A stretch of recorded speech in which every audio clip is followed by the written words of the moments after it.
Good afternoon. My favorite passage of scripture is 1 Kings 3, 4 through 16.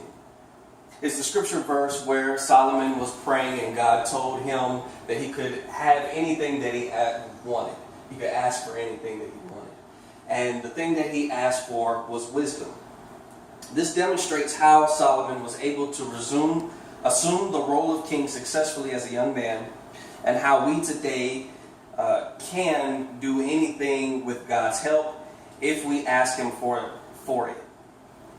In this passage of Scripture, the young king asked the Lord for wisdom and discernment in dealing with his people.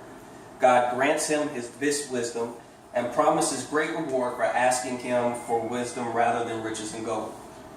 Solomon was a great king. He was the son of King David, and in this passage had ascended to the throne. Solomon, as the new king, was assuming his father's former responsibilities and also the responsibility of building the temple. He was tasked to fill some pretty tough shoes. Solomon followed in the footsteps of his father by having a heart after God. Like his father, Solomon would have to deal with the people of Israel that he ruled.